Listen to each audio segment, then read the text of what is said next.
ศูนย์กลางแนวเล่าสร้างชาติและโรงเรียนประธรรมชนเผ่ากองทัพกระทรวงป้องกันประเทศจัดกิจกรรมปลูกต้นไม้เนื่องในโอกาสวันปลูกต้นไม้แห่งชาติวันที่ 1 มิถุนายน 2025ตอนเช้าของวันที่ 9 มิถุนายน 2025อยู่ที่โรงเรียนประธรรมชนเผ่ากองทัพได้มีกิจกรรมปลูกต้นไม้เนื่องในโอกาสวันปลูกต้นไม้แห่งชาติวันที่ 1 มิถุนายนโดยการเข้าร่วมของศาสตราจารย์ปริญญาเอกออดพงศวรรณรองประธานศูนย์กลางแนวเล่าสร้างชาติท่านนางวิไลวรจันทราตรีเจ้าเมืองไซเศรษฐาพันเอกปริญญาเอกแสวงแดนนามนหัวหน้าการเมืองโรงเรียนประธรรมชนเผ่ากองทัพพร้อมด้วยพนักงานครูอาจารย์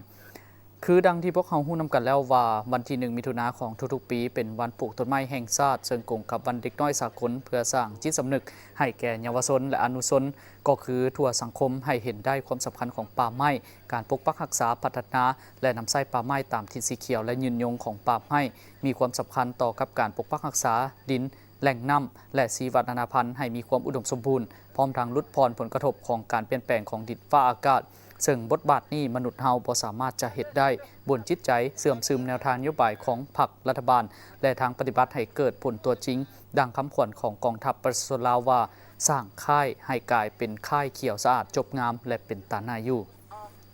เบี้ยไม้ที่นำมาปลูกในครั้งนี้เป็นประเภทไม้อุตสาหกรรมปลูกใส่บริเวณเดินของโรงเรียนซึ่งได้รับการสุขโยและอุปถัมภ์จากศูนย์กลางในเล้าสร้างชาติประกอบมีต้นไม้ดูอุปกรณ์การปลูกและเงินสดจำนวนหนึ่งรวมมูลค่า50 ล้านกีบพร้อมเดียวกันนั่นก็ได้มีการมอบใบเกียรติคุณให้ภาคส่วนที่เกี่ยวข้องตื่มอีก